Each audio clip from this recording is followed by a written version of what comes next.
sur Radio Libertaire, la voix sans Dieu, sans maître et sans publicité de la Fédération anarchiste. L'émission Art Racaille,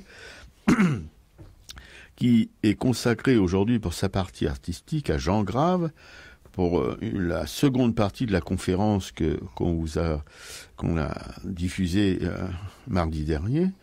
Et puis on y a ajouté Jules Adler et un autre artiste, Charles Lagarde. Voilà, Charles Lagarde, parce qu'une salle lui était consacrée dans ce musée. Le musée Louis Saint-Lec à l'Isle-Adam. À l'Isle-Adam, voilà.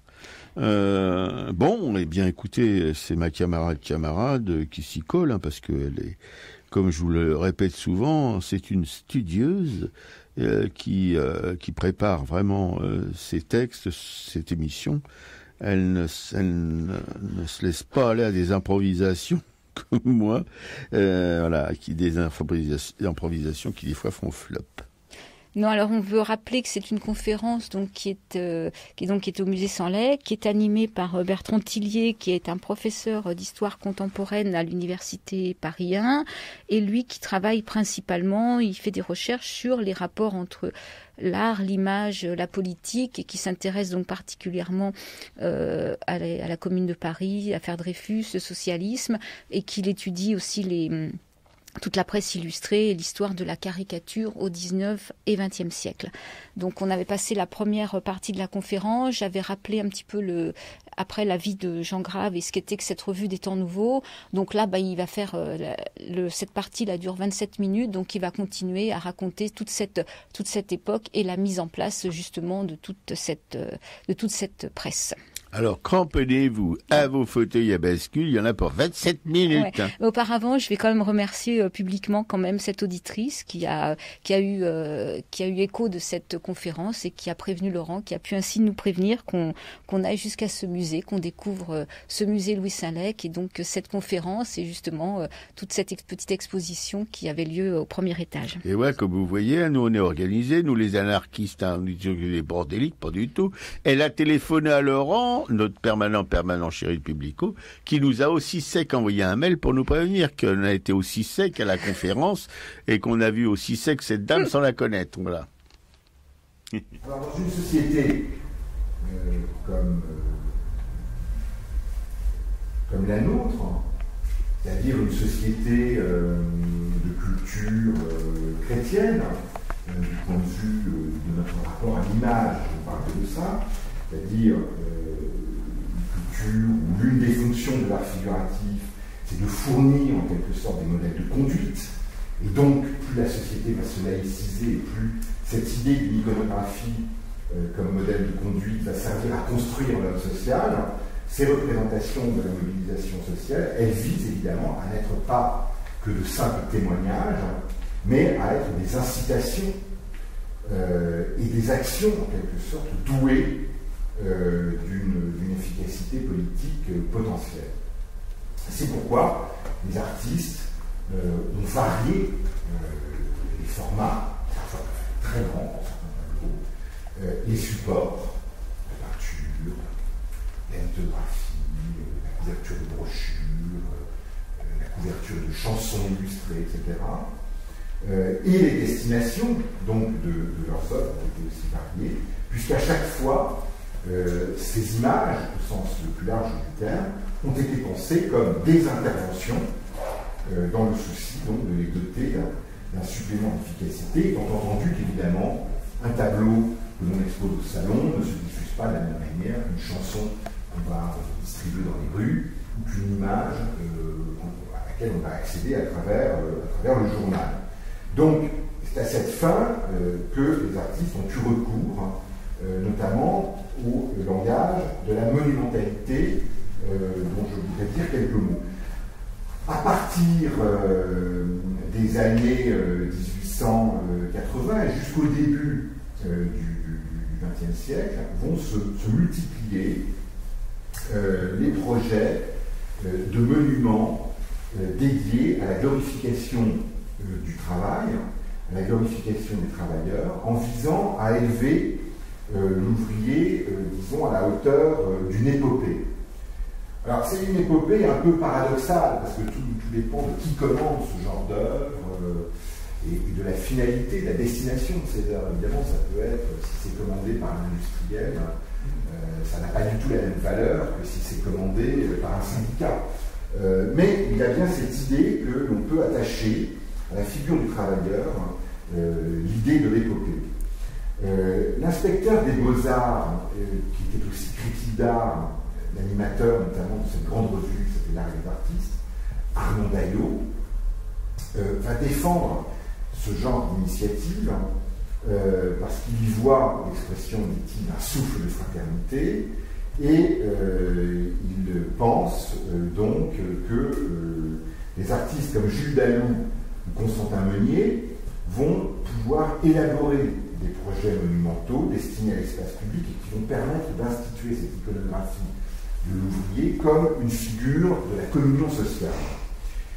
Voici ce que Jules Dalou admettait. Nous sommes unanimes à vouloir, et là on est en 1898, là aussi un sens, on est au printemps 98, c'est-à-dire on est en pleine affaire Dreyfus, c'est un moment où la société est véritablement déchirée par cette affaire. Nous sommes unanimes à vouloir que l'on célèbre ce qu'on est convenu d'appeler les travailleurs, unanimes à penser que la vie sociale actuelle ne leur fait point la part qui leur est due, unanime à croire que ce doit être le souci d'une république de donner au travail, en dehors d'irréalisables utopies, la place légitime qui lui revient, unanime enfin à vouloir que le sort des ouvriers soit amélioré au plus tôt. Vous voyez, on parle beaucoup de la valeur travail, c'est pas neuf, c'est vraiment pas nouveau. Et comme on a des gens politiques qui sont généralement assez incultes, mais ces monuments n'aboutissent pas tous, très mal, en tout cas en France, pas vraiment, et seulement en Belgique, tardivement d'ailleurs, à laquelle, pour le projet de Meunier. Ces monuments n'aboutissent pas, peut-être parce que les figures d'ouvriers, de débardeurs, de laboureurs, de dockers qui sont représentés par ces artistes, de manière très réaliste, et parce que ce sont des figures très puissantes, un peu à la manière des démolisseurs de Signac, eh bien, ces figures, évidemment, elles cristallisent une forme d'inquiétude presque. C'est-à-dire que la puissance qu'on leur associe est jugée par les pouvoirs publics très ambivalente. Et au fond, il y a une résistance de l'État à financer de tels monuments, en tout cas en France. Alors le pouvoir des syndicats s'accroissant, mais pas suffisamment, cela dit à ce moment-là, pour permettre la réalisation de ce type de monuments, les relations entre patronat et ouvriers s'exacerbant au même moment, après qu'en 1908, Clémenceau a fait arrêter les dirigeants de la CGT pour incitation au désordre et à la grève, il n'était évidemment plus guère envisageable d'ériger de tels monuments publics qui auraient pu aisément devenir des lieux de rassemblement susceptibles d'agréger des protestations dans l'espace social. Alors on voit, la monumentalité pose une question, pose une difficulté au fond par rapport à la manière dont le message qu'elles entendent délivrer peut être reçu. Et ce sont les peintres qui finalement auront peut-être davantage de possibilités d'explorer ces ressources de la monumentalité, comme Adler, dans sa grève au Creusot que je vous ai montré, ou Signac dans ses démolisseurs, qui cherchaient l'un et l'autre par cette voie à imposer la célébration de la modernité sociale et artistique des figures de l'ouvrier contestataire. Dans cette optique, quelques artistes ont mis leurs œuvres au service d'une démarche décorative, à une époque où la décoration murale, donc une forme monumentale, était réévaluée alors que beaucoup d'édifices publics étaient en cours de construction. Et à la charnière des deux siècles, par exemple Signac a décidé d'offrir son tableau des démolisseurs, celui qui aujourd'hui au musée d'Orsay, comme une décoration. On oublie aujourd'hui que ce tableau, on considère, parce qu'il est encadré ou présenté sur un mur, considère un tableau de chevalet. Ce tableau était conçu comme une décoration pour une maison du peuple, et en effet, il l'a offert, proposé comme décoration à la maison du peuple de Bruxelles. Donc je vous montre là les images, un édifice en fer, en acier, conçu par l'architecte art nouveau Victor Horta, qui n'existe plus aujourd'hui, sur une commande donc, du Parti ouvrier belge. Donc on voit comment un réseau de connexion là s'établit entre un artiste, un groupe politique, un parti, et puis une initiative d'éducation populaire, puisque c'était le but de ces maisons du peuple, d'être des lieux d'éducation populaire. Au même moment, Victor Prouvé exécuta aussi des décors monumentaux. Je pense à celui intitulé La vie pour l'escalier d'honneur à la mairie de Sillé-Guillemot. Je pense aussi au 6 jours de paix et de joie à destination de la salle des fêtes de la mairie du 11e arrondissement de Paris. Ce sont des œuvres de la deuxième moitié de la décennie 1890 et du tout début du XXe siècle. Décors monumentaux dans lesquels il a cherché à promouvoir son idéal de société nouvelle où les ouvriers et les bâtisseurs, soustraits à leur environnement industriel habituel, vivraient harmonieusement dans une nature bucolique. Et on revient à cette iconographie, le temps d'harmonie du tableau de Signac. À propos de cette sculpture, toujours de Victor Prouvé, le forgeron, une sculpture placée en incise dans le chapiteau de la Maison du Peuple de Nancy, un critique note ceci: colosse aux mains robustes, aux muscles puissants et souples, le travailleur de Prouvé est plus fort que les hommes ordinaires. On est là, non? Description d'une interprétation d'une œuvre qui, évidemment, héroïse ce forgeron, destiné à être inséré dans le fronton de la porte principale de ce lieu. Et voici ce que Émile Nicolas, dans une revue Lorraine, écrivait. Voici le robuste forgeron appuyé auprès de son enclume sonore qui chante de l'aurore au crépuscule austral et triomphe de l'effort humain sur la matière brute.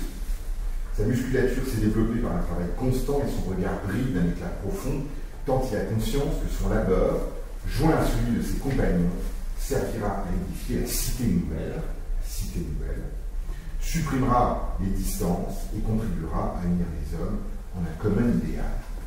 Donc on le voit, cette iconographie qui héroïse l'ouvrier, qui héroïse l'homme du peuple, est considérée comme porteuse d'une promesse sociale, comme un point par lequel, une figure par laquelle la cité idéale, c'est-à-dire la société future, harmonieuse, peut être accomplie. Le pouvoir politique et social qui est prêté aux images a donc également été suscité par les artistes dans leur préoccupation et dans leur usage de la diffusion publique. Toutes ces œuvres que nous avons vues de ces artistes, Meunier, Adler, Prouvé, Signac, toutes ces œuvres ont été exposées, tout comme d'ailleurs certaines des sculptures que nous avons vues, Prouvé ou de Meunier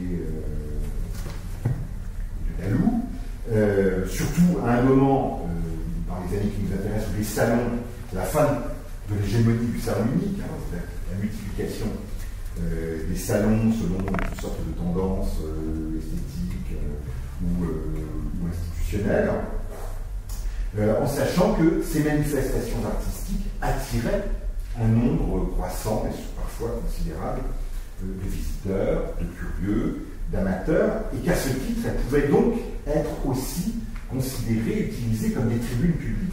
L'idée n'était évidemment pas de concevoir des œuvres destinées à être montrées au salon pour qu'elles soient achetées.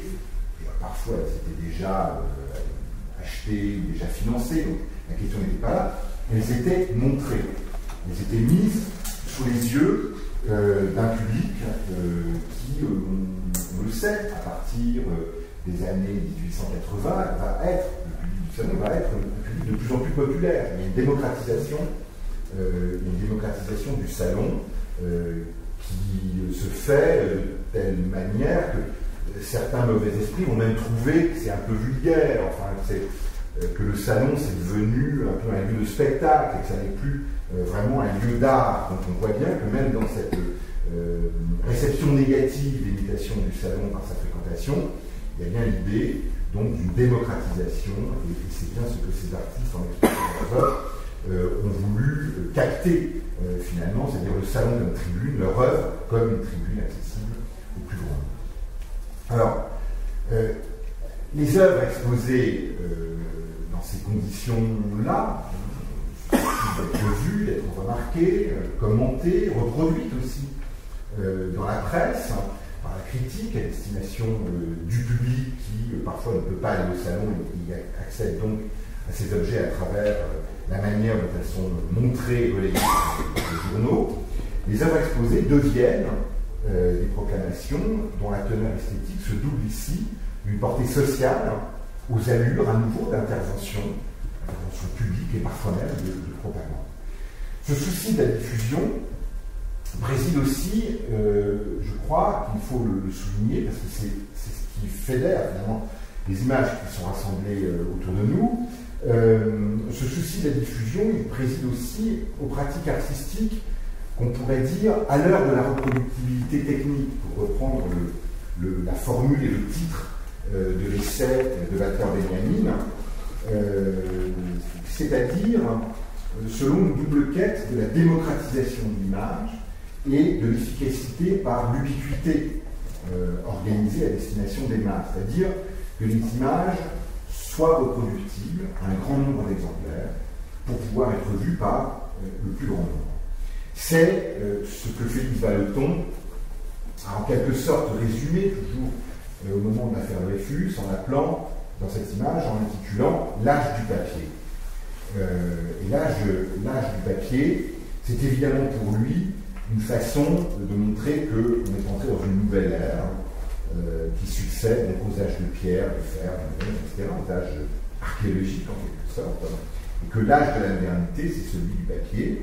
Et on comprend mieux sous ce jour le sens de la démarche de quelqu'un comme Luce, par exemple, qui, après avoir vu une série de sculptures de meuniers représentant des travailleurs, va les traduire en dessin, en gravure, en lithographie, publiée, soit, comme on en a un exemple ici dans les temps nouveaux, soit en première page d'un journal comme l'hebdomadaire La Sociale, au printemps 1896, et en allant même jusqu'à les regrouper dans un portefeuille de gravure au tirage relativement important.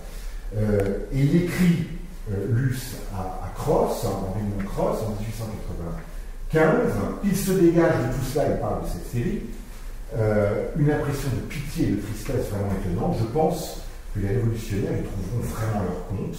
Au point de vue philosophique, cela vous fait penser que tout n'est pas pour le mieux. Donc, vous voyez comment, par la transposition d'une sculpture en lithographie, c'est-à-dire en un objet de papier, il y a là la volonté donc de construire, par le phénomène aussi, par le recours à la citation, la volonté de construire donc une iconographie à visée révolutionnaire.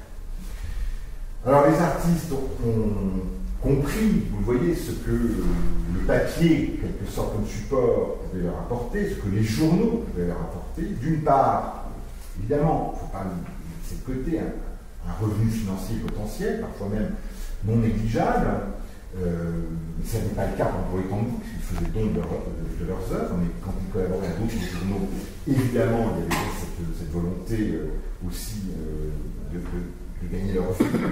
Et pour leur art et leur réputation d'artiste, une reconnaissance accrue qui pouvait aussi contribuer à servir une cause politique. Et d'autre part, évidemment, une meilleure inscription donc dans les luttes politiques ou sociales et une audience élargie par rapport aux lieux traditionnels de diffusion de l'art. Et à l'aune de ces considérations, un album satirique, autographié, comme celui des turpitudes sociales de Camille Pissarro, qui était conçu en 1889, avec confidentielle en quelque sorte, reste évidemment un exemple isolé, puisque sa diffusion a été relativement peu importante, si on la compare à la carte qui a été jouée par Sigismond Schwartz, l'éditeur de l'Assiette au beurre, qui est un journal exclusivement illustré, qui de 1901 à 1912, pour sa version initiale, va tirer, selon les livraisons hebdomadaires, de 25 000 à 40 000 exemplaires de ces dessins, en s'attachant la collaboration régulière d'une équipe informelle de dessinateurs qui étaient souvent des peintres de la modernité, et même dans certains cas des peintres des avant-gardes. Je pense à Vallotton, Steinlen, Kupka, Ingris, Sandonguel, etc. Donc l'illustration, par ce biais-là, devient une sorte de tribune, je pense en particulier à la feuille de Zodaxa. Zodaxa affiche chaque livraison, c'est une page, recto verso. Au recto, une image en pleine page, un dessin de Luce, Steinlen ou Villette, et au verso, un article de Zodaxa, ce qui montre bien qu'il y avait une puissance, une efficacité qui était prêtée à l'image, qui montre que les directeurs de journaux ont bien perçu la force de conviction appliquée à la presse illustrée, comme Jérôme Richard, par exemple, avait pu s'en rendre compte en proposant, sous le pseudonyme de Petit Pierre Steinlen, de contribuer au Chambard socialiste. Steinlen n'a pas été le seul, Luce, Couturier, qui sont des dessinateurs présents dans le Temps Nouveau, seront aussi des collaborateurs réguliers de ce journal. Et d'ailleurs, il dit dans la déclaration d'intention de son journal, le Chambard sera l'un pour le Parti socialiste, il s'attaquera directement aux hommes, il combattra à outrance par le crayon et par la plume, par la caricature et la satire, les ennemis des travailleurs. Il ne discutera pas, il tapera dur et ferme. On voit bien que l'image a le même rôle que le texte dans le dispositif éditorial que Jérôme Richard met en place en fondant le Chambard socialiste, qu'il publiera de 1893 à 1895. C'est dans ce contexte que les animateurs des publications anarchistes, je pense, d'une part au Père Pénard de Pierre Pouget, et je pense d'autre part évidemment au Temps Nouveau de Jean Grave. C'est dans ce contexte que Pouget et Grave vont nouer des relations et entreprendre des collaborations avec les Pissarro, père et fils, mais aussi avec Signac, avec Luce, Steinlen, Vallotton, Ibels, tous ces artistes que vous pouvez voir réunis donc à travers leur lithographie autour de nous, et sur un principe similaire qui montre que leur action n'est pas une action isolée. Les syndicats, les principaux syndicats de cette époque vont se doter d'organes illustrés. Je pense en particulier au quotidien de la CGT, lancé en 1900, La Voix du Peuple, qui sera très régulièrement illustré par Grandjouan ou Delannoy, mais aussi par Steinlen, qui ont été les principaux dessinateurs hebdomadaires. Je pense aussi à La Vie ouvrière, fondée en 1909 par un ouvrier typographe, Pierre Monat, qui sollicitera aussi très régulièrement des dessinateurs soit pour illustrer ces pages, soit pour illustrer des documents comme des affiches de promotion ou de mobilisation du journal. Pour tous ces journaux, qui sont souvent des journaux illustrés, souvent militants, parfois satiriques, pas toujours, les artistes vont s'adonner principalement donc, à la caricature de mœurs, à la charge de types sociaux aussi, permettant de dénoncer les inégalités sociales, les inégalités économiques entre le prolétariat, les petits employés, les ouvriers, les marins pêcheurs, les enfants au travail. Je pense par exemple à ce que Bernard Nodin a pu faire autour des métiers qui tuent, la dangerosité du travail, autour de la misère sociale, la mise, etc. Des numéros spéciaux de l'Assiette au beurre. Donc, inégalité économique et sociale entre le prolétariat d'un côté et la classe dirigeante les classes dirigeantes, de l'autre côté, spéculateurs, patronat, pour reprendre le lexique de cette époque. Et si les artistes se sont adaptés aisément à l'illustration et à la caricature à destination de la presse, à destination d'une presse beaucoup plus amplement diffusée que ne le furent par exemple les temps nouveaux, eh bien c'est parce qu'ils avaient compris l'efficacité de cette modalité, l'efficacité qui répondait donc aux intentions guidant leurs interventions au sein des mobilisations politiques et sociales. Et dans L'Assiette au beurre, une revue donc intégralement dessinée, très très peu de texte, pour ne pas dire pas de texte, les livraisons thématiques qui ont pu être publiées, comme celle de Nodin que vous avez sous les yeux, ont été conçues et reçues comme des tribunes tout à fait virulentes. Alors pour conclure, ce qu'on peut dire, c'est que les œuvres produites par les artistes investis d'une portée sociale, ces œuvres, elles visaient à constater des faits pour les dénoncer, afin de galvaniser ceux auxquels elles étaient adressées. Et selon chacune de ces interventions, les régimes esthétiques pouvaient évidemment différer, vous l'avez vu à travers les exemples que je vous ai montrés, mais ils s'associaient aussi et surtout, ils se combinaient. Et le constat social recourait au réalisme et proposait une image documentaire conçue dans l'économie du témoignage, en quelque sorte. À cet égard, la représentation se voulait une sorte de procès-verbal qui enregistrait la réalité des conditions sociales observées par les dessinateurs.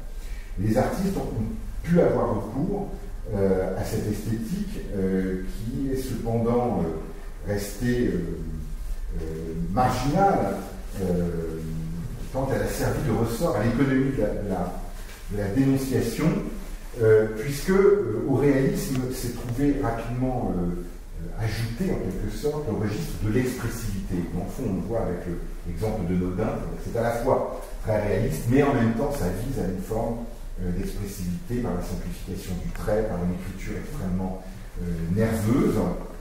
Et des artistes comme Adler, Steinlen, Nodin, Forain, Van Dongen, Delannoy ont multiplié ce genre de représentation agressive, provocante, dans le meilleur sens du terme, visant à provoquer une réaction, lyrique parfois même, où le trait griffé aiguise les formes, où les couleurs qui sont brossées d'une touche souvent vigoureuse, par exemple dans les tableaux de Steinlen, viennent volontiers heurter, parfois jusqu'à la dissonance, la sensibilité du spectateur pour qu'il se sente concerné.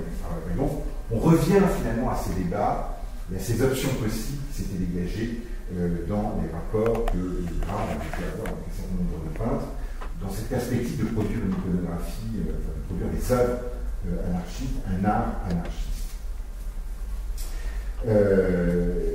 Et donc, pour finir, ce que je voudrais dire, c'est que, au fond, toute cette iconographie, ces œuvres, elles vont se trouver, elles vont se heurter, au fond, à ce qui va se jouer avec la guerre de 14, c'est-à-dire la manière dont la société va basculer dans l'union sacrée de la Grande Guerre, qui va enrôler tous les artistes dans un effort, dans l'idée qu'il faut aller à la victoire, et presque par une sorte de renversement, on pourrait dire que cette expérience de constitution d'une iconographie anarchiste et révolutionnaire par les artistes dans les années 1880 à 1910, elle va se trouver réemployée, plus exactement son expérience va se trouver réemployée dans la manière dont un grand nombre de ces artistes va, à la faveur de l'union sacrée, être producteur d'une iconographie, d'œuvres sur les supports, selon des modalités de diffusion qui seront donc enrôlées dans la défense d'une culture de guerre. Voilà, donc ça c'est la fin donc de la deuxième partie. J'espère que c'était quand même pas trop confus pour ceux qui n'auraient pas écouté auparavant l'émission de la semaine dernière. on peut, s'il y a des auditeurs qui le souhaitent, moi je peux faire un CD avec l'ensemble de la conférence et leur envoyer, il n'y a pas de souci, ou leur envoyer par Internet, par un WeTransfer, s'ils ont envie d'avoir l'intégralité de la conférence. Et ce qui est très important, c'est sa conclusion, en fait, à Bertrand Tillier sur l'union sacrée, comment tout ça bascule d'un coup dans l'union sacrée. Et là, on a regardé justement plusieurs docs. On avait regardé Ni Dieu ni maître, une histoire de l'anarchie. On a regardé donc ce film sur l'histoire populaire des États-Unis à partir des écrits de Howard Zinn. Et à chaque fois, ce qu'on pointe, c'est qu'effectivement, à partir du moment où il y a eu un groupement d'ouvriers qui commençait à être fort, que il y avait des revendications, que ça pouvait aboutir, qu'il y avait cette union des travailleurs, en fait, à chaque fois, la guerre est arrivée et a mis bas à tout ça, quoi. Oui, à stopper si vous voulez, les progrès sociaux, les avancées que les ouvriers, en luttant, avaient réussi à arracher. Un patronat prédateur, voilà, c'est toujours. Et là, j'ai compris, surtout avec ce film de Howard Zinn, là, tiré de l'œuvre de Howard Zinn, j'ai compris, c'était vraiment très lumineux, si vous voulez, cette histoire du monde ouvrier. Je parle du monde ouvrier occidental. Mais je pense que ça se limite pas à l'Occident, ça se limite c'est la même dans tous les pays du monde quand l'industrie a commencé à polluer la planète. Mais là, on voit... Alors, évidemment, c'est très, très, très lumineux ce que vient d'évoquer Piquet-Coux en disant que à chaque fois que le mouvement ouvrier dans son ensemble montait en puissance... eh bien, l'issue pour le patronat pour continuer à engranger la thune, c'était de le massacrer, quoi. C'était la guerre de 14, c'était la guerre de 39-45. Particulièrement la guerre de 14 a affaibli, si vous voulez, d'une manière presque définitive, si on peut le dire. Je pense que depuis le mouvement ouvrier mondial s'en est jamais remis, parce que ça a été un massacre de millions d'hommes dans les tranchées, etc. Je dis bien de millions d'hommes, et voilà. Et ces millions d'hommes, c'était le prolétariat, c'était la paysannerie. Voilà, c'était pas les classes dirigeantes.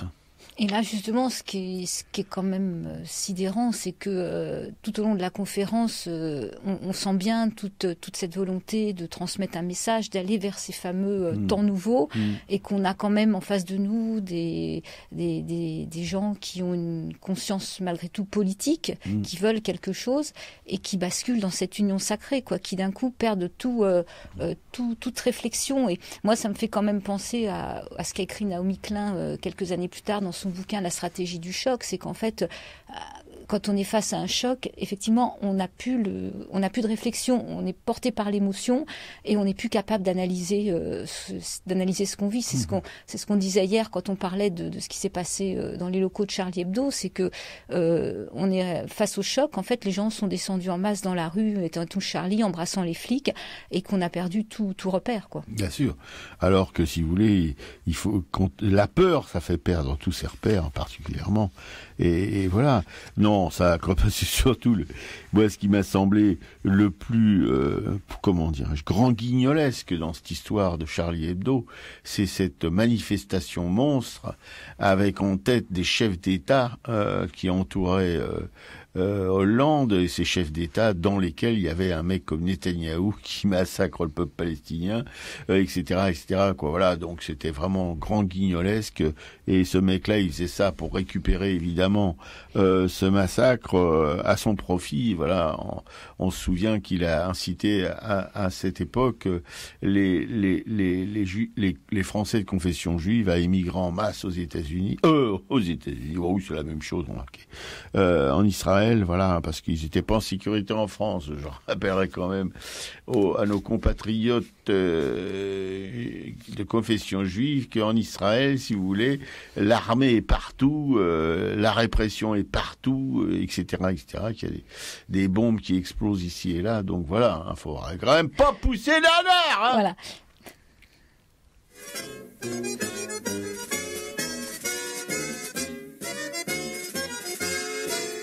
À la haine, je lèguerai mes 4 fers à cheval, ma chemise de marin, mes souliers de voyageur et mon cœur charpentier et mon cœur de charpentier. À la haine, je lèguerai mes 4 fers à cheval. Ils finiront bien par comprendre ces sacrés noms de Dieu, de fils de pute, que nous sommes vivants, vivants, vivants, que nous sommes vivants, vivants, vivants. Tout ce que je savais faire, ce qui m'aidait à souffrir, la possession pure et dure, l'intouchable et l'immigrante, pour qu'on apprenne sur la terre, pour qu'on apprenne sur la terre. Tout ce que je savais faire, ce qui m'aidait à souffrir, ils finiront bien par comprendre ces sacrés noms de Dieu, de fils de pute, que nous sommes vivants, vivants, vivants, que nous sommes vivants, vivants, vivants. Que ceux qui ont bois et eau peuvent couper et naviguer, peuvent aller et revenir, aimer, souffrir, travailler, peuvent exister et poursuivre, peuvent exister et poursuivre. Que ceux qui ont bois et eau peuvent couper et naviguer, ils finiront bien par comprendre ces sacrés noms de Dieu, de fils de pute, que nous sommes vivants, vivants, vivants, que nous sommes vivants, vivants, vivants. Craindre, fleurir et mourir peuvent être simples et obscurs, peuvent ne pas avoir d'oreilles et supporter le malheur, et peuvent attendre une fleur, et peuvent attendre une fleur. Craindre, fleurir et mourir peuvent être simples et obscurs, ils finiront bien par comprendre ces sacrés noms de Dieu, de fils de pute, que nous sommes vivants, vivants, vivants, que nous sommes vivants, vivants, vivants. À la haine, Francesca Solville, ce sont des paroles de Pablo Neruda. Oui, c'est sacré putain de fils de pute. Non, c'est composé. Bref, vous êtes sur Radio Libertaire. Oui, vous y êtes encore. Si cette chanson vous a pas mis les pieds dans le plat, c'est que vraiment vous vous pillez, hein, les copines, les copains. Bon.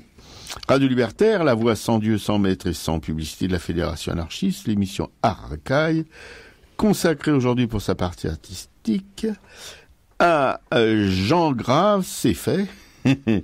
Et maintenant, on passe aux camarades Jules Adler. On avait envie un petit peu de raconter un petit peu de l'expo, parce qu'au départ, c'est quand même, une expo au premier étage de ce musée Louis Saint-Lec, une expo qui est visible jusqu'au 12 mars, donc il reste plus tant de jours que ça.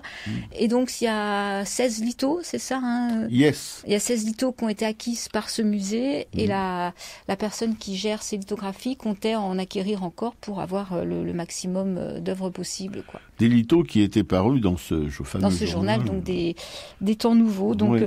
On peut en évoquer quelques-unes. Je ne sais pas si tu te souviens, Robert, il y avait par exemple, c'était Maximilien Luce qui avait dessiné la famine, Sa Majesté la famine, reine de Sicile, hein, où on voyait justement une femme décharnée, et puis autour d'elle, il y avait plein d'ossements, et là, il y avait une nuée de corbeaux qui s'approchaient. C'est très gai, hein. Et non, mais ça, c'est une litho qu'on avait dû voir d'ailleurs au musée de Mantes-la-Jolie. Oui, tout à fait. Oui, ça tourne un peu dans ces petits bleds. Parce qu'il y avait une exposition où on voyait Pissarro Luce avec ses amis, dont Pissarro, et effectivement, il y avait cette litho, quoi. Il y en a une aussi, c'était de Cross, Henri-Edmond Cross, c'était l'errant. Donc là, c'était fait en août 96. Donc l'errant est une figure qui a été représentée très souvent, hein, dans l'hebdomadaire, parce qu'effectivement, elle évoque toute cette misère sociale. Et ça, c'est cette figure justement de 96, c'est la date de collaboration d'Edmond Cross à cette revue, hein. Il a collaboré pendant 2 ans. Et il disait que lui, il veut peindre le bonheur, les êtres heureux qui seront les hommes dans quelques siècles, quand la pure anarchie sera réalisée. Donc ça montre bien tout cet espoir qu'il y avait dans ces temps nouveaux, justement, et dans l'homme nouveau, quoi. Il y avait une Theo van Rysselbergh aussi, qui a peint des errants, et qui était accompagnée d'une strophe du poème d'Émile Verhaeren, justement, les errants. Et lui, c'est un Theo van Rysselberghe était un des fondateurs du groupe des Vents en Belgique, un groupe qu'on a évoqué quand on a parlé de James Ensor. Yes. Il y avait une litho aussi de Georges Villaume qui s'appelait L'Aurore. Donc Villaume, lui, a participé au Temps Nouveau entre 1897 et 1908. Donc lui, c'est un engagé. Il fait des animations au centre d'études sociales à Dény dans les Ardennes. Il est engagé auprès des ouvriers de l'usine de tissage à Sedan en 1912. Il s'engage contre la guerre de Charleville en 1913. Et sa peinture, justement, se veut dénonciatrice de toutes les injustices des grandes institutions comme l'État, la police et l'Église. À côté de l'Aurore, il y avait l'Aube. L'Aube, c'était Hippolyte Petitjean, qu'on disait Jeannet. Et là, donc, effectivement, c'est un astre lumineux qui apparaît à plusieurs reprises dans les estampes et qui marque bien, justement, ce symbole du renouveau et du nouvel âge d'or tant demandé, quoi. Moi, je vous disais qu'elle était studieuse. Il y avait Paul Signac aussi, parce que Bertrand Tillier en parle à plusieurs reprises des démolisseurs de Paul Signac. Donc, ces démolisseurs qui sont justement largement diffusés dans les illustrations anarchistes, qui véhiculent cette idée que c'est après la destruction de cette société bourgeoise que pourront arriver donc les temps nouveaux et les temps d'harmonie.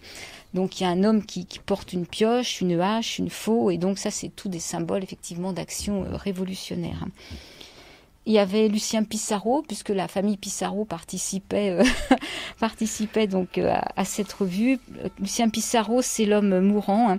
Donc c'était la première œuvre que Lucien Pissarro a fait pour cette revue. Et son père, donc Camille Pissarro, lui avait dit fais donc n'importe quoi pour grave, pourvu que cela soit bien. Tous les sujets se prêtent à la chose.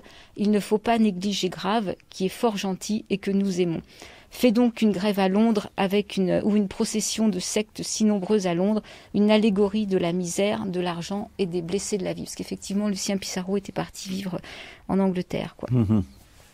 Il y avait Jules Hainaut aussi, qui avait fait une litho avec des sales corbeaux. Donc là, c'était un couple de fermiers qui guettent une procession de sœurs de la charité qui est suivie par un groupe de corbeaux. Alors, qui sont les corbeaux? L'anticléricalisme est un des thèmes aussi les plus abordés par la revue depuis 1899 et encore plus en 1905 et pendant les inventaires qui ont lieu en 1906. Il y avait Delannoy qui fait des souteneurs sociaux. Donc Delannoy, lui, a travaillé à l'assiette au beurre, à la guerre sociale. Il y avait Chevalier qui a fait des épouvantails. Donc là aussi, c'était une critique du clergé et de l'armée. Donc on a deux épouvantails qui sont représentés, l'un en moine, l'autre en militaire. Voilà un peu c'est litho, plus comme on avait vu l'autre fois, un petit matériel de presse qui était présenté. Oui, tout à fait. Voilà, c'est, si vous voulez, on aimerait bien, on a un rêve. C'est que dream, c'est qu'aujourd'hui, si vous voulez, mais il y a plus. Mais enfin, si aujourd'hui la presse pouvait produire des dessins, des lithos de cette qualité. Bon, les cartoons, on aime bien, mais bon, c'est un petit peu quand même léger. Voilà, il y a pas cette profondeur qu'il y avait dans ces lithos sur la misère du peuple, sur les mouvements ouvriers, sur l'injustice, sur la mort, etc., etc. Mais quels journaux aujourd'hui pourraient accueillir de telles œuvres? Bon, il y en a pour un, on vous le dit tout de suite. Et il pourrait y avoir le Monde libertaire, mais bon, est-ce qu'il y a des artistes encore capables de produire des choses de cette immense qualité? C'est pas sûr non plus, voyez-vous. On est vraiment dans une période de vache maigre, comme on dit à propos de l'illustration politique. Voilà, on est vraiment bon. Moi, je répète, les cartoons, oui, pourquoi pas, mais bon, ça n'a pas, si vous voulez, la force, je crois, la puissance de ces lithos qu'on a pu voir dans ce petit musée de banlieue, voilà, et qu'on voit de temps à autre apparaître au cours d'une exposition, etc., etc., etc. Voilà, c'est tout ça, c'est un passé, mais ça montre aussi que, si vous voulez, l'esprit du temps n'est pas la révolution, quoi, parce que elle est pas.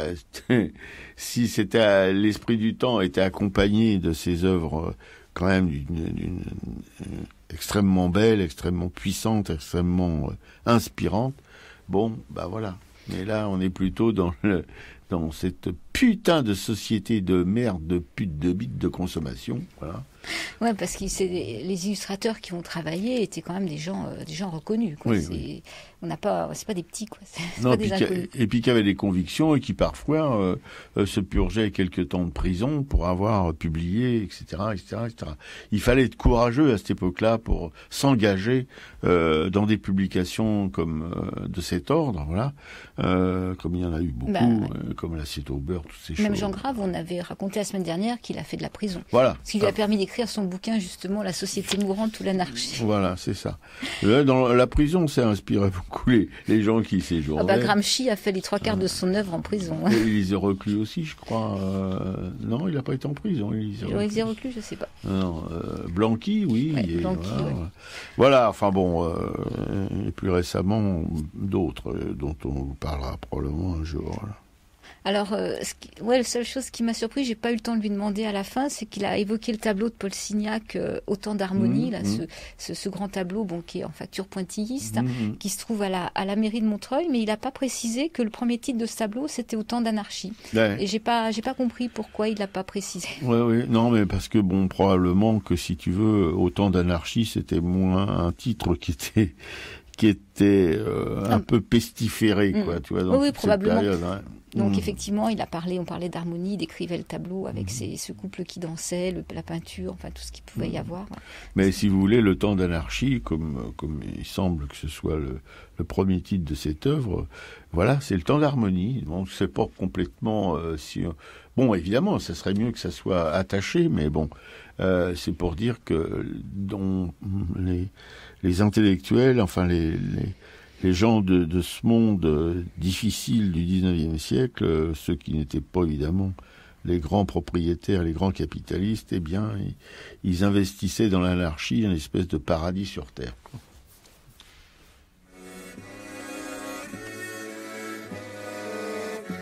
Tout est affaire de décor, changer de lit, changer de corps. À quoi bon puisque c'est encore moi qui moi-même me trahis, moi qui me traîne et m'éparpille, et mon ombre se déshabille dans les bras semblables des filles où j'ai cru trouver un pays. Cœur léger, cœur changeant, cœur lourd, le temps de rêver est bien court. Que faut-il faire de mes jours? Que faut-il faire de mes nuits? Je n'avais amour ni demeure, ni de part où je vis ou meurs. Je passais comme la rumeur et m'endormais comme le bruit. Est-ce ainsi que les hommes vivent et leurs baisers au loin les suivent? C'était un temps déraisonnable, on avait mis les morts à table, on faisait des châteaux de sable, on prenait les loups pour des chiens, tout changeait de pôle et d'épaule. La pièce était-elle ou non drôle? Moi si j'y tenais mal mon rôle, c'était de n'y comprendre rien. Dans le quartier Hohenzollern, entre la Sarre et les casernes, comme les fleurs de la luzerne, fleurissaient les seins de Lola. Elle avait un cœur d'hirondelle, je venais m'allonger près d'elle, sur le canapé du bordel, dans les hoquets du pianola. Est-ce ainsi que les hommes vivent et leurs baisers au loin les suivent? Le ciel était gris de nuages, il y volait des oies sauvages qui criaient la mort au passage. Au-dessus des maisons, des quais, je les voyais par la fenêtre. Leur chant triste entrait dans mon être et je croyais y reconnaître du Rainer Maria Rilke. Elle était brune et pourtant blanche, ses cheveux tombaient sur ses hanches, et la semaine et le dimanche, elle ouvrait à tous ses bras nus. Elle avait des yeux de faïence et travaillait avec vaillance pour un artilleur de Mayence qui n'en est jamais revenu. Est-ce ainsi que les les hommes vivent et leurs baisers au loin les suivent. Il est d'autres soldats en ville, et la nuit monte les civils. Remets du rimel à tes cils, Lola qui t'en ira bientôt.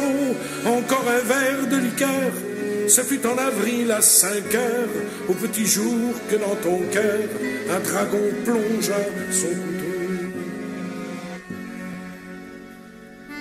Est-ce ainsi que les hommes vivent et leurs baisers au loin les suivent?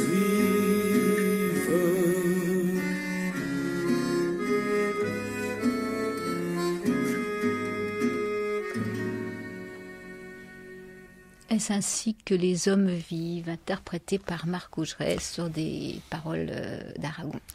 Et vous êtes encore et toujours, et pour un petit moment, sur Radio Libertaire, la voix sans Dieu, sans maître et sans publicité de la Fédération anarchiste, de l'émission Art Racaille, consacrée pour sa partie artistique à Jean Grave et Jules Adler. Alors voilà, notre camarade Piquécou va vous parler de ces... Comme je le dis, non, je le répète pas parce que tout à l'heure ça va l'énerver, de Jules Adler. Voilà, Gagné Robert. Ouais, Jules Adler, alors on a eu envie d'en parler parce que déjà dans les diapositives que nous on a eu la chance de regarder pendant la conférence de Bertrand Tillier, il y avait un tableau qui s'appelle La grève au Creusot. Donc ça, Robert nous va revenir un petit peu dessus après. Et donc voilà, Jules Adler, qui était ami avec Jean Grave, qui est Jules Adler, lui, il est né à Luxeuil-les-Bains. Donc Luxeuil-les-Bains, c'est en Franche-Comté. Il est né en 1865. Et il est considéré comme un peintre naturaliste. Il arrive à 17 ans à Paris avec sa famille et il va étudier aux Arts Déco. Il est élève de Bouguereau et après il ira aux Beaux-Arts. Alors il est connu aussi pour avoir créé le bal masqué des 4 Arts aux Beaux-Arts. Sa première toile exposée au Salon, c'est en 1888 et elle s'appelle Misère. Donc en fait, Adler peint les ouvriers et on l'a même surnommé le peintre des humbles. Et au moment de l'affaire Dreyfus, donc il prend parti dans cette affaire et sa maison se transforme en centre Dreyfusard. Donc il fait partie des membres fondateurs aussi du Salon d'automne au Petit Palais. Et d'entre 14 et 18, donc pendant la guerre, il installe Place Pigalle une cantine d'aide aux artistes qui servira plusieurs milliers de repas et qui offrira des vêtements aux artistes. Donc en 14, le peintre est chargé de missions artistiques à Verdun, donc il va en rapporter des dessins, des croquis, des photographies. Après la guerre, en 28, il sera nommé professeur aux Beaux-Arts de Paris et pendant la Seconde Guerre mondiale, il est envoyé au camp de Drancy. Il meurt malheureusement en 52 et là, il meurt dans une relative pauvreté. Il est à la maison de retraite pour artistes à Nogent-sur-Marne. Oui, Nogent-sur-Marne, j'habite à côté. C'est peut-être là que je finirai, d'ailleurs. Avec un peu de peau. Non, bref, passons. Et oui, chez Jules Adler, bon, il a eu une certaine notoriété de son vivant. Sauf que sa fin de vie a été, comme vous venez de l'écouter par Kikou vous le raconte, enfin, c'était la misère, donc il s'est retrouvé dans cette maison de retraite pour les artistes âgés ou dans le besoin. C'est dans ses statuts, hein. Voilà, pas mal d'artistes ont fini leur jour là. Un des derniers, c'était le photographe, tu sais. Enfin bref, un photographe assez connu qui travaillait un petit peu comme Douaneau, ces gens-là. Voilà. Oui, parce que si vous voulez, quand on peint les dégâts collatéraux causés par le grand capital, comme aurait dit le camarade Marchais, c'est-à-dire la misère ouvrière, les mines, les forges, etc., les gens qui achètent des œuvres en général, c'est-à-dire les gens friqués, c'est-à-dire les grands propriétaires, les bourgeois, les gens qui ont qui ont fait leur grâce sur la misère ouvrière, eh bien ils aiment pas trop voir afficher au CIMES des musées, etc. Leur forfait, hein. Ils sont même plutôt allergiques. Voilà, vous voyez bien ce qu'achètent nos milliardaires actuellement, hein. Les Arnaud, les machins, les trucs et les choses. Ils achètent du Jeff Koons, hein. Ils achètent, des œuvres de ce type. C'est-à-dire que ça fait de mal à personne, ça dérange pas trop. Voilà, c'est un petit peu concon, caca, pipi, et ils sont contents, quoi. Puis je parle pour le concon, caca, pipi. Je parle aussi de ce God Michet qui était exposé place de la Concorde. Et, oui, qui je veux dire, bon, on va pas leur faire de la pub non plus. Voilà, pour donner pour attirer votre attention sur le bon goût des gens qui sont pourris de fric, et c'est même pas eux qui achètent, c'est souvent des gens qui sont commis à leur service pour ce boulot, comme l'ancien ministre de la Culture à Yagon, hein. Voilà, qui a permis, si vous voulez, avec son entre-gens, que des gens comme Koons, comme cet anglo-indien là, dont je me souviens jamais du nom. Puis écoute, tu peux venir à mon secours. Ouais, Anish Kapoor. Anish Kapoor, voilà. Mais on va peut-être revenir au Creusot quand même, non? Oui. Oui, bref, je m'égare. Parce que là, je sens qu'il y a les chemins de traverse qui sont de plus en plus de travers. De traverse ou de travers? Voilà. Non, Jules Adler, par exemple, son œuvre emblématique, c'est La Grève, où il y a un défilé avec des drapeaux rouges en premier plan et puis le drapeau tricolore tout au fond, au Creusot. Hein, parce que le Creusot, c'était vraiment le haut lieu de la métallurgie et de la misère, particulièrement des ouvriers dans les hauts fourneaux, etc. C'était quand même pas la joie, hein. Et donc, voilà, il était engagé, si vous voulez, comme peintre naturaliste dans ses œuvres, qui font pas vraiment rire, quoi, ou rêver. Mais ça, c'est son œuvre emblématique, la plus connue, bien sûr, mais il en a fait d'autres du même tabac. Ouais, c'est les usines Schneider, en fait, Ouais, hein. Effectivement, c'est une grosse journée de grève parce que, en fait, l'usine a de plus en plus de commandes, mais les ouvriers n'ont aucun retour, aucune retombée de la croissance des profits, hein. Faut dire que c'est une usine qui appartenait à Eugène II Schneider. Et donc, ils vont ils pensent monter un syndicat, et donc ils font de plus en plus de grèves, et il y a jusqu'à une grève qui fait plus de 7000 travailleurs. Donc, c'est cette journée-là qu'a peint Jules Adler, hein. Et effectivement, donc on voit le décor avec les cheminées des hauts fourneaux, on voit les manifestants. Et on voit donc qu'il y a des hommes, des femmes, des enfants, hein, et on voit même des femmes qui portent un petit rameau d'olivier devant, les enfants qui ont des tambours. On voit les ouvriers fraternels, hein, ils se tiennent la main ou ils se tiennent par l'épaule. Donc on a quand même, c'est un tableau qui a une grande force parce qu'on a l'impression qu'effectivement il y a les gens, les travailleurs sont unis, hein. C'est un tableau qui symbolise quand même une lutte forte, quoi, hein. Et c'est un tableau qui a même été présenté au salon en 1900. Hein. Oui, bien sûr, mais présente au salon, mais ça suffit pas pour faire vivre les gens, parce que c'est pas acheté, quoi. Ou l'État peut acheter éventuellement des œuvres comme ça, mais comme c'est un État bourgeois aussi, voilà, bon, la boucle est bouclée, hein. Ce grand peintre, on a vu des œuvres de lui en Belgique, on en a vu un peu partout d'ailleurs. Il est exposé, mais si vous allez sur le net, il y en a pas énormément, voilà. Ouais, c'est difficile, hein, de trouver beaucoup de tableaux. Il y en a un qu'on peut voir aussi, c'est la soupe des pauvres, hein, qu'il a peint en 1906. On voit justement tous ces hommes et ces femmes, hein, qui font la queue à la soupe populaire, qui attendent. On ne voit pas ceux qui distribuent, mais on les voit serrés les uns contre les autres. On est dans des tons un peu fanés, quoi. Les couleurs sont un peu mêlées, mais on voit bien quand même toute cette misère, effectivement, quoi. Oui, alors vous imaginez ça dans un salon bourgeois au 19e siècle, au début du 20e, non. En plus, c'est des grands formats, hein.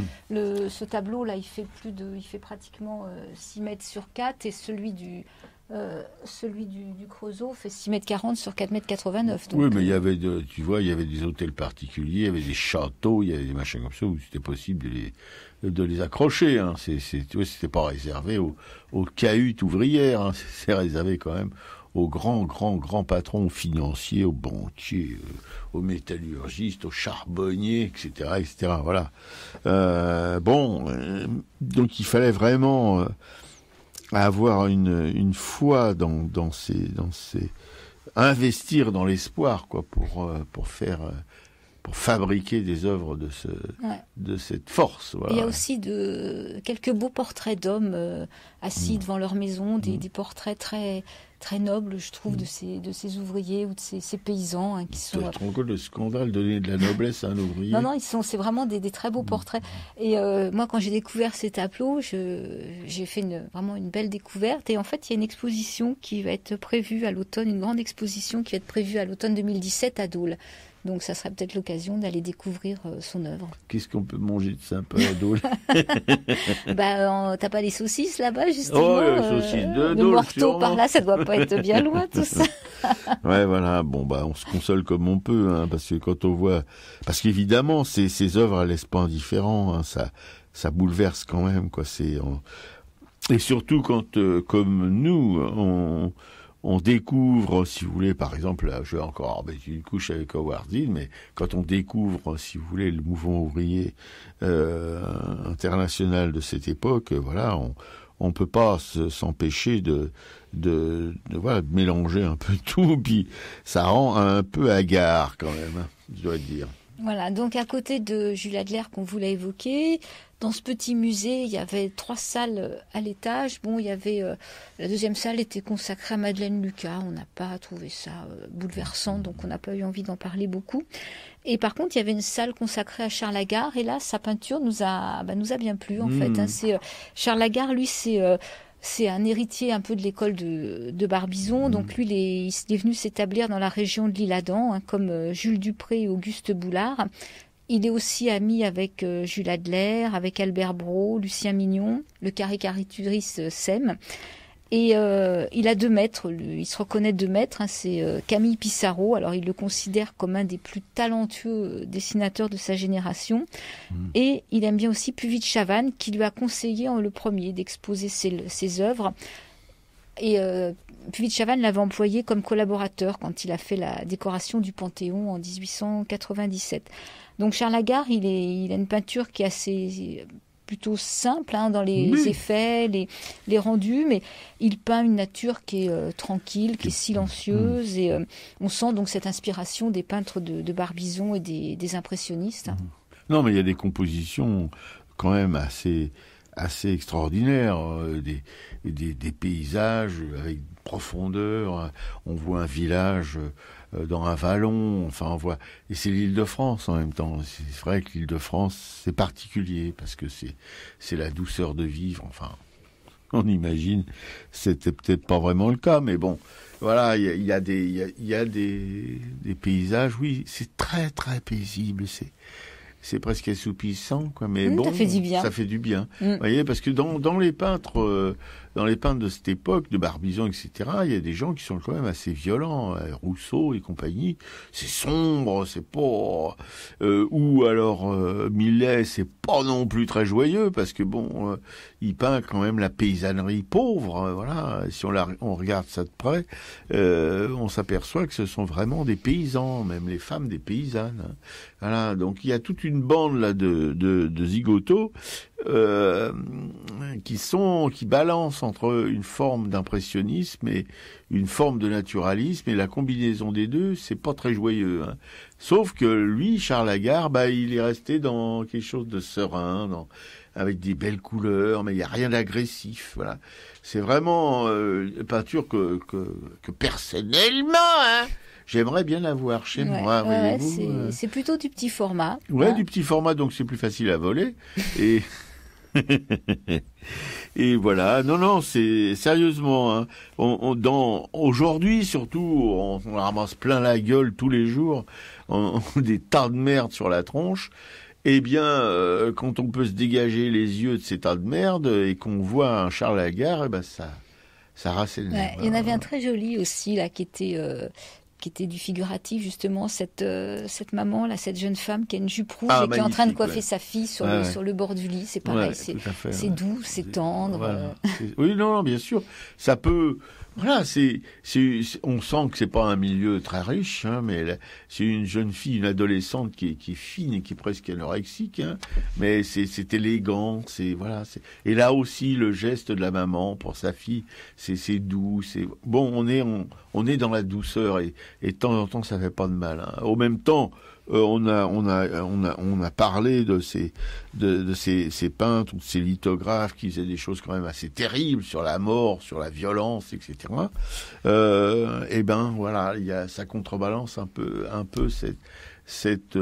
voilà, ce qui nous reste vraiment, ce qui nous file des aigreurs d'estomac en quelque sorte. Ouais, non, mais il faut savoir se ménager après une respiration. Ouais, tout à fait. Ça fait du bien, quoi. Ou c'est peut-être l'effet de l'âge aussi. On se raccroche à ce qu'on peut, hein, pour se dire que bon, la vie, c'est un gros tas de caca, mais bon, que de temps en temps, on peut s'en dégager, quoi, avec des choses toutes simples comme ça.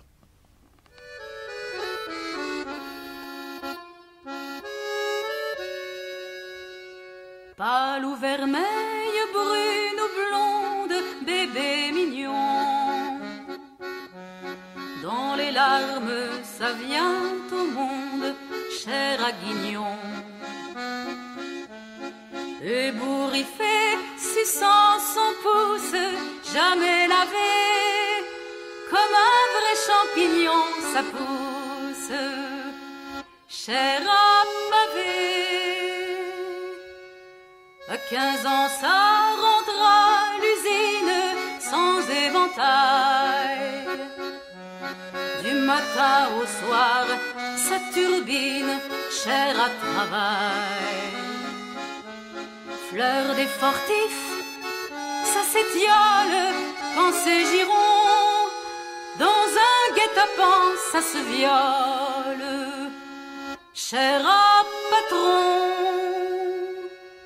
Jusque dans la moelle pourrie, rien sous la dent. Alors ça rentre en brasserie, cher à client. Ça tombe encore de chute en chute, honteuse un soir. Pour un franc, ça fait la culbute, cher à trottoir. Ça vieillit et plus bas ça glisse un beau matin. Ça va s'inscrire à la police, cher à Roussin. Ou bien sans carte, ça travaille dans sa maison. Alors ça se fout sur la paille, cher à prison. D'un mal souffrant le supplice, vieux et tremblant, ça va geindre dans un hospice, cher à savant.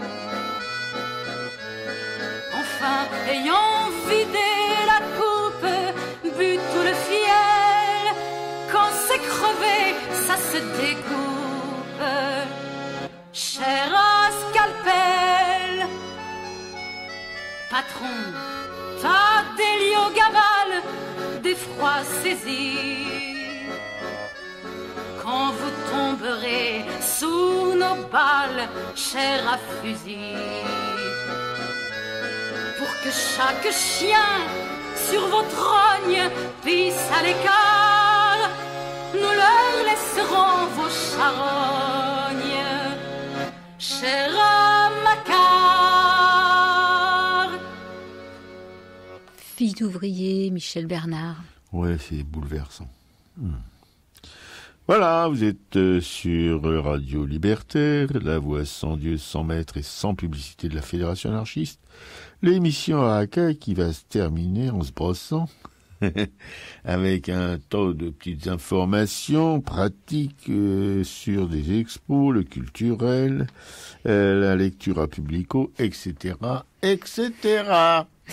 Alors les expositions, donc on rappelle donc cette exposition sur Jean Grave et les Temps Nouveaux au musée d'art et d'histoire Louis Sanlec, c'est à l'Isle-Adam, 31 Grande Rue, et c'est ouvert du mercredi au dimanche entre 14h et 18h. Le plein tarif c'est 4,20 €. On a aussi Timothy Archer qu'on a évoqué la semaine dernière, qui était venu donc dans cette émission, qui lui expose à la galerie Claire Corsia.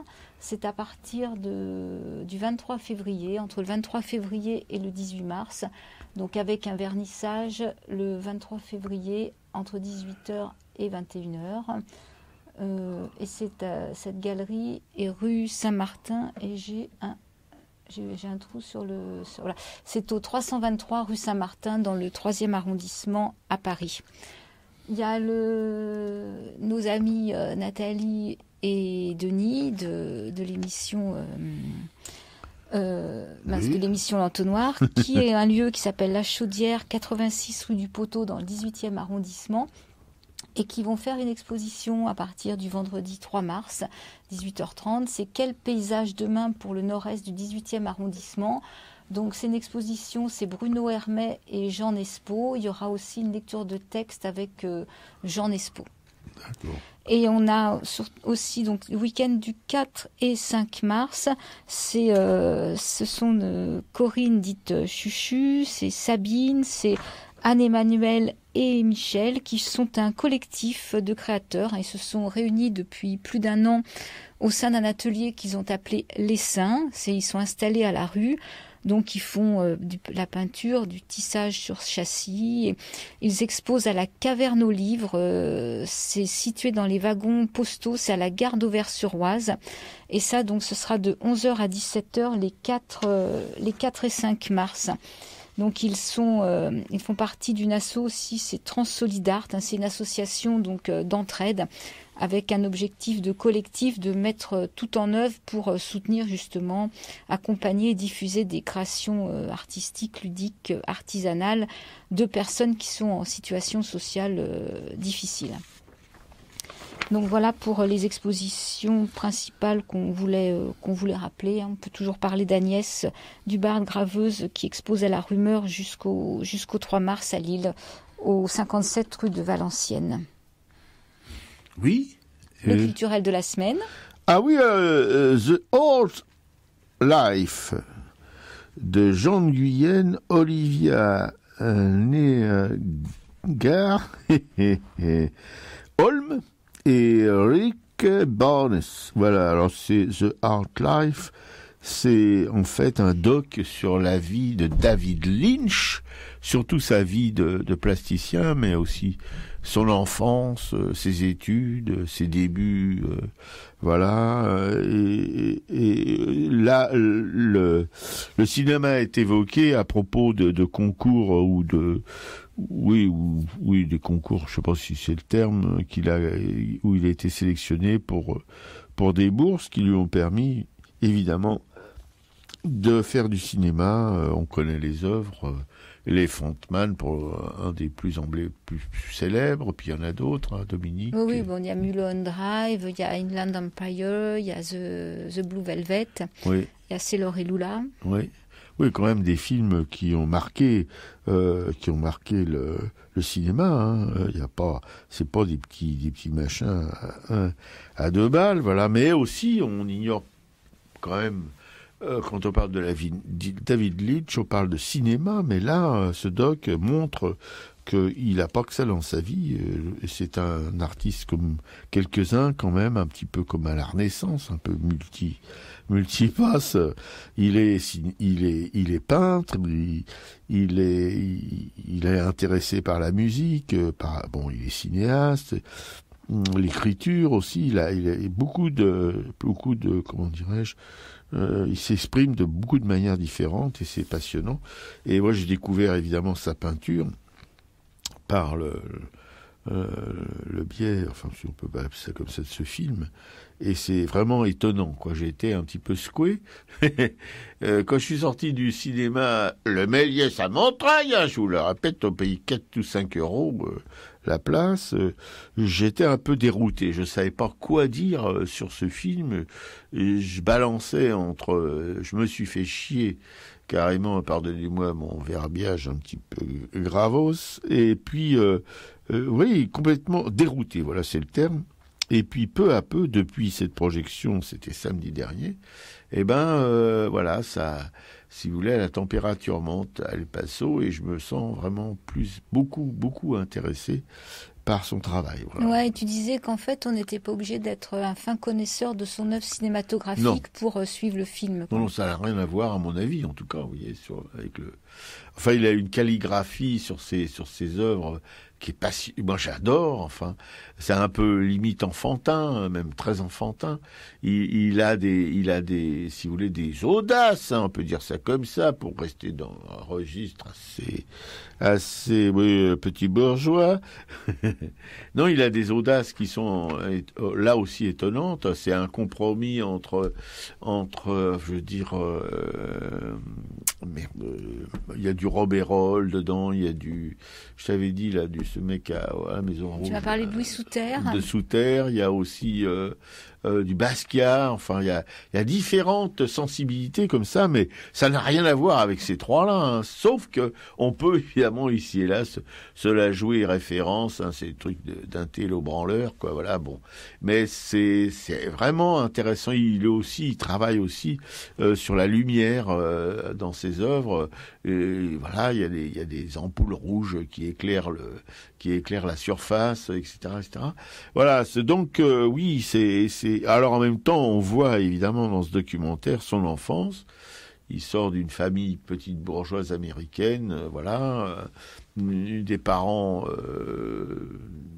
Beaucoup auront avoir des parents comme ça, mais enfin bon, lui c'est un petit peu la brebis galeuse de la bande. Hein. Il n'a pas été élevé, il a été d'une manière chrétienne et tout, et voilà. Juste pour, je ne veux pas vous bassiner avec ça pendant trop longtemps, parce que bon. Mais par exemple, son père était venu le voir dans son atelier à Philadelphie, dans un quartier pourri, il fallait voir où il était. Et là, comment dirais-je, David Lynch était vachement heureux de voir que son papa s'intéressait à son travail. C'était assez étonnant. Il descend, il avait des boulots qui étaient dans sa cave. Voilà, déjà il faut descendre dans la cave. C'était des recherches en vue d'un travail, voilà. Et alors son père regarde tout ça, il fait pas vraiment de commentaires. Mais alors David Lynch est quand même content, quoi. Son papa est venu et il remonte à la surface avec papa derrière. Et puis d'un seul coup, David Lynch se retourne et il voit son père qui avait une figure complètement catastrophée. Et la conclusion de cette visite de papa à son fils, c'était: mon fils, je crois qu'il serait bien que tu n'aies pas d'enfant, parce qu'évidemment. Non. Donc tu racontes pas toute la suite du film. Non. Voilà, si j'arrête là, et voilà. Alors David Lynch, évidemment, est tombé un petit peu sur le cul, sauf que juste à ce moment-là, il apprend que sa compagne était enceinte. Voilà. Et il a une petite fille adorable, et il l'a élevée, etc., etc. Voilà. Bon. C'est tout après. Après, je vous passe la parole, ma camarade. Un autre film, c'est Loving, ce film de Jeff Nichols.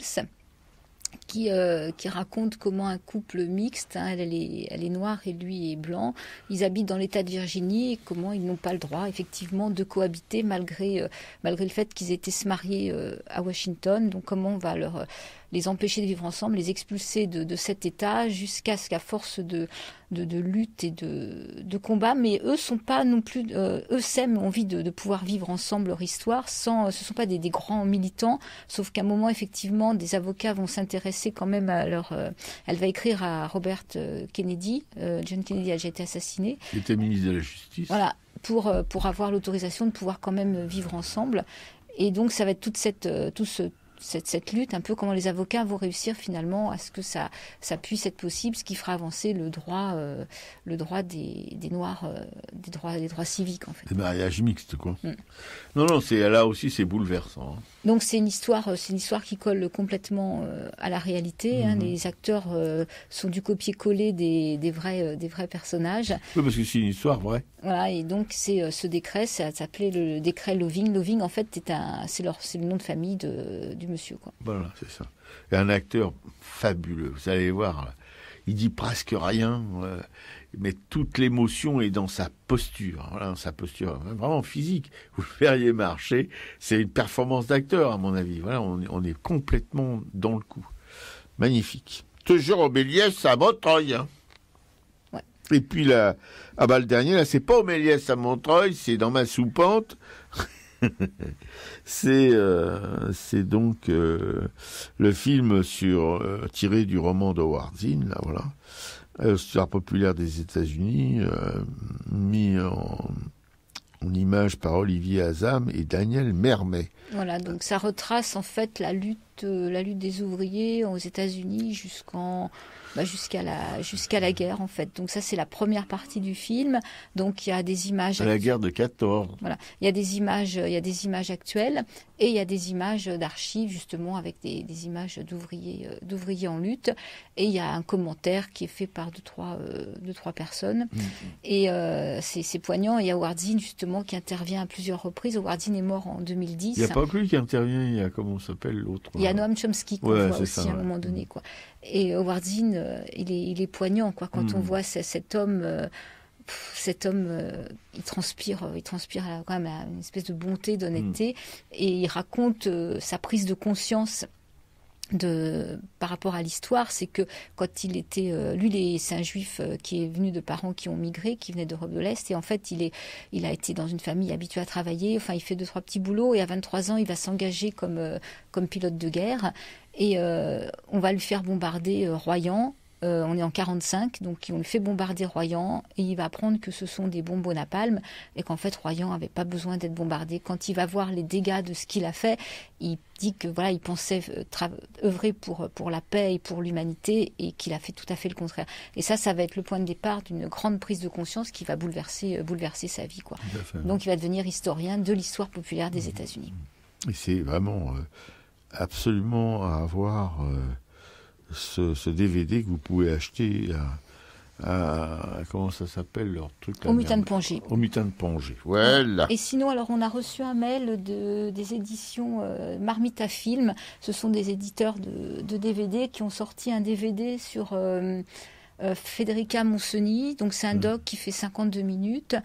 Il est déjà passé à Publico. Il y avait une soirée qui était consacrée à ce documentaire, mais enfin il demande à ce qu'on relance. Peut-être que le DVD n'a pas autant d'audience que voulu. Donc voilà, Federica Montseny, hein, c'est une anarchiste espagnole, hein, qui a été ministre. C'était une des rares femmes ministres donc en 1936, et elle était en charge de la santé et de la sécurité sociale, et elle s'est attaquée à la situation des femmes seules et abandonnées. En fait, elle a passé sa vie à se battre pour les femmes. Donc voilà, c'est 52 minutes autour de sa vie, et ce DVD est disponible à Publico justement.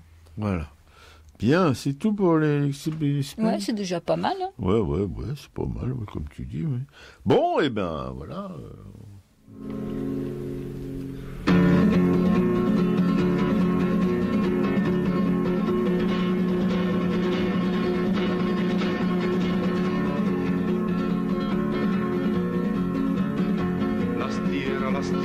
Las tierras de España, las grandes, la sola desierta llanura. Galopa caballo cuatralbo, jinete del pueblo, que la tierra es tuya. A galopar, hasta enterrarnos en el mar. A galopar, hasta enterrarnos en el mar. A corazón suenan, resuenan las tierras de España en la cerradura. Galopa caballo cuatralbo, jinete del pueblo, que la tierra es tuya. A galopar, hasta enterrarlos en el mar, a galopar, hasta enterrarlos en el mar. Nadie, nadie, nadie que enfrente, no hay nadie, que es nadie la muerte si va en tu montura. Galopa caballo cuatralbo, jinete del pueblo, que la tierra es tuya. A galopar,